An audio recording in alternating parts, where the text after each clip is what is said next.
नमस्कार, मैं हूं अविनाश और आप देख रहे हैं एबीपी अनकट।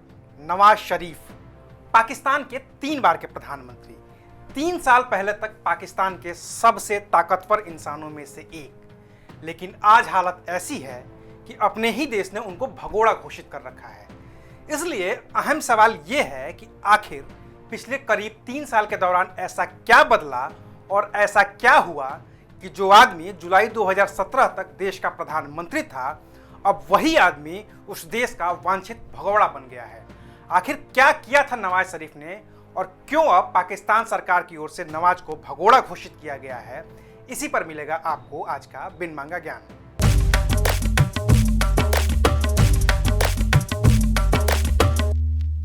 1 नवंबर 1990 को नवाज शरीफ पाकिस्तान के 12वें प्रधानमंत्री बने थे। ये पहली बार था जब नवाज शरीफ ने देश की कमान संभाली थी। दूसरी बार 17 फरवरी 1997 को नवाज शरीफ पाकिस्तान के प्रधानमंत्री बने थे। नवाज शरीफ ने ही बतौर प्रधानमंत्री परवेज मुशर्रफ को देश का आर्मी चीफ बनाया था। लेकिन तब 1999 में कारगिल में हुई लड़ाई में पाकिस्तान को भारत के हाथों मुंह की खानी पड़ी थी। किरकिरी इतनी हुई कि नवाज शरीफ ने मुशर्रफ को बर्खास्त करने की प्लानिंग कर ली। 12 अक्टूबर 1999 को नवाज शरीफ ने सेना प्रमुख परवेज मुशर्रफ की बर्खास्तगी के आदेश तक जारी कर दिए।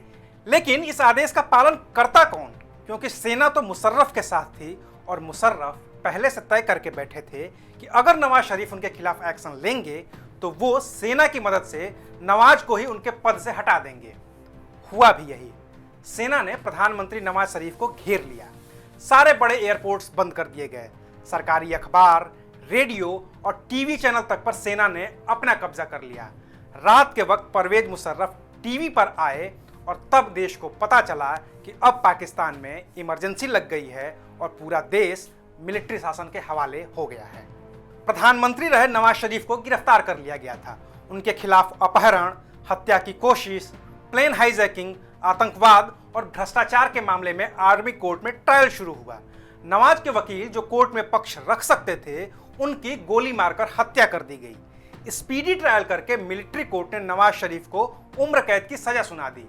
वहीं लाहौर हाई कोर्ट ने $1 मिलियन के हेलीकॉप्टर की खरीद में टैक्स चोरी को लेकर नवाज शरीफ को दोषी करार दिया और 14 साल की दूसरी और भी सजा दे दी। लेकिन तब सामने आया नवाज शरीफ का दोस्त रहा देश सऊदी अरब। उसने पाकिस्तान के आर्मी चीफ मुशर्रफ से कहा कि अगर पाकिस्तान को सऊदी अरब से अच्छे रिश्ते चाहिए तो नवाज शरीफ को रिहा करना ही होगा। अमेरिका ने भी कहा कि अगर पाकिस्तान को अमेरिका से फंड चाहिए तो उसे नवाज शरीफ को रिहा करना होगा। आर्मी चीफ रहे मुशर्रफ तैयार हो गए, लेकिन एक शर्त रखी। शर्त ये कि नवाज शरीफ और उनके परिवार को देश को छोड़ना होगा। अगले 21 साल तक राजनीति से दूर रहना होगा। साथ ही नवाज शरीफ के भाई को पाकिस्तान की राजनीति से दूर रहना होगा। मजबूरन नवाज शरीफ को शर्तें माननी पड़ी। उनकी $8 मिलियन से अधिक की संपत्ति पाकिस्तान सरकार ने जब्त कर ली। $5 लाख का तो जुर्माना ही देना पड़ गया और फिर नवाज शरीफ अपने परिवार के साथ 10 साल के लिए सऊदी अरब के शहर जद्दा चले गए निर्वासन में। सऊदी अरब ने अपने यहाँ नवाज शरीफ को लोन दिया।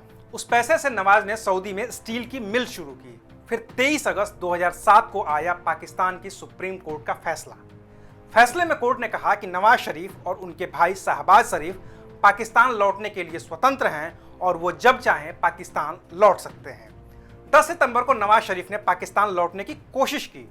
उनका प्लेन इस्लामाबाद एयरपोर्ट पर लैंड भी हुआ, लेकिन कुछ ही घंटों के अंदर फिर से उन्हें जद्दा भेज दिया गया। उन्हें प्लेन से उतरने ही नहीं दिया गया, जबकि बाकी सवारियां वहां से उतार दी गईं। नवंबर में मुशर्रफ सऊदी अरब गए ताकि सऊदी अरब को इस बात के लिए राजी कर सकें कि वो नवाज शरीफ को फिर से पाकिस्तान न भेजे, लेकिन सऊदी अरब राजी नहीं हुआ। फिर अंतर्राष्ट्रीय दबाव भी बढ़े और 25 नवंबर 2007 को नवाज शरीफ लाहौर लौटे।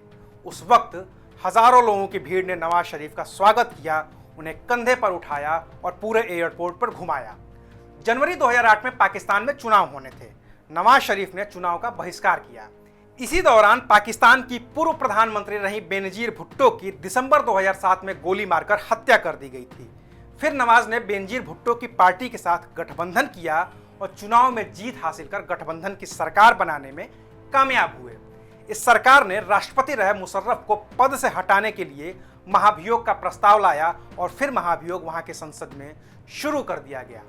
अगस्त 2008 में मुशर्रफ को राष्ट्रपति के पद से इस्तीफा देना पड़ा। इस दौरान 25 फरवरी 2009 को पाकिस्तान के सुप्रीम कोर्ट ने एक फैसला दिया कि नवाज शरीफ अब किसी भी सरकारी पद पर नहीं रह सकते हैं। बड़े हंगामे और विरोध प्रदर्शन के बाद संसद में 18वां संशोधन किया गया और फिर शरीफ के प्रधानमंत्री बनने का रास्ता साफ हो गया। 2013 में पाकिस्तान में फिर से आम चुनाव हुए। इस बार नवाज शरीफ के सामने एक और नेता था जिसका नाम था इमरान खान। लेकिन इमरान खान को हराकर नवाज शरीफ तीसरी बार पाकिस्तान के प्रधानमंत्री बनने में कामयाब हो गए। लेकिन अभी उनके बुरे दिन खत्म नहीं हुए थे। एक आदमी जो तीसरी बार पाकिस्तान जैसे देश का प्रधानमंत्री बना था, उसके सामने अभी सबसे बड़ी चुनौती आनी बाकी थी और यह चुनौती आई 2016 में पनामा पेपर्स लीक के जरिए। एक लॉ फर्म मोसाक फोंसेका ने दावा किया कि शरीफ परिवार के पास ब्रिटेन समेत दुनिया के कई देशों में करोड़ों डॉलर की संपत्ति है जिसका उन्होंने बताया नहीं है, जिसका उन्होंने खुलासा नहीं किया है। 15 अप्रैल 2016 को पाकिस्तान सरकार की ओर से एक इंक्वायरी कमीशन बनाया गया जिसे इस मामले की जांच करनी थी। इस मामले में सेना भी खूब हस्तक्षेप कर रही थी और कमीशन की ओर से करीब एक साल बाद 28 जुलाई 2017 को एक फैसला आया और इस फैसले में नवाज शरीफ और उनके परिवार को दोषी माना गया। कहा गया कि वे सरकारी पद पर बने रहने लायक नहीं हैं, वो प्रधानमंत्री पद पर नहीं रह सकते हैं। कोर्ट ने पाया कि चुनाव में नामांकन के दौरान नवाज शरीफ ने दुबई की अपनी कंपनी का जिक्र नहीं किया था। कोर्ट ने नेशनल अकाउंटेबिलिटी ब्यूरो को आदेश दिया कि वो नवाज शरीफ और उनके परिवार की ओर से किए गए भ्रष्टाचार की जांच करे। नवाज शरीफ ने सुप्रीम कोर्ट में अपील भी की, लेकिन सुप्रीम कोर्ट एक कदम और आगे बढ़ गया और कहा कि पनामा मामले में भ्रष्टाचार करने की वजह से नवाज शरीफ अब ताउम्र कोई चुनाव नहीं लड़ सकेंगे। 6 जुलाई 2018 को कोर्ट ने इस मामले में नवाज शरीफ को 10 साल की सजा दी। नवाज की बेटी मरियम और दामाद सफदर अवान को 7-7 साल की सजा हुई। मरियम पर करीब 20 करोड़ रुपए का जुर्माना और सफदर पर करीब 80 करोड़ रुपए का जुर्माना भी लगाया गया। तीनों को गिरफ्तार कर जेल भेज दिया गया। कुछ दिन बेल और फिर जेल की सजा काट रहे नवाज शरीफ ने अक्टूबर 2019 में कहा था कि उन्हें इलाज की जरूरत है, जिसके लिए उन्हें ब्रिटेन जाना होगा। इसके लिए उन्हें 8 हफ्तों की जमानत चाहिए। 29 अक्टूबर 2019 को लाहौर हाई कोर्ट ने नवाज शरीफ की जमानत मंजूर कर ली और कहा कि वो पाकिस्तान में रहकर ही अपना इलाज करवा सकते हैं। लेकिन फिर नवाज शरीफ ने कोर्ट को अपने मेडिकल दस्तावेज सौंपे।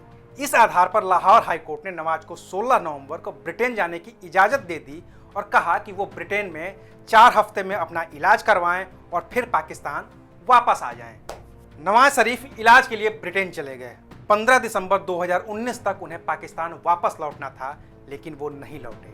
वो लगातार लाहौर हाई कोर्ट से जमानत की अवधि बढ़ाने के लिए अपील करते रहे, लेकिन अब ब्रिटेन से उनकी एक तस्वीर सामने आई है जिसमें वो छाता लिए ब्रिटेन की गलियों में घूमते हुए नजर आ रहे हैं। तस्वीर इमरान सरकार तक पहुंची तो उन्होंने पहले लाहौर हाई कोर्ट को बताया, फिर ब्रिटेन की सरकार को बताया और अब पाकिस्तान में उन्हें भगोड़ा घोषित कर दिया गया है। ये भगोड़ा शब्द उसी आदमी के लिए उसी के देश में इस्तेमाल किया गया है जहां वो 3 बार प्रधानमंत्री की कुर्सी पर बैठ चुका था। एबीपी न्यूज आपको रखे आगे।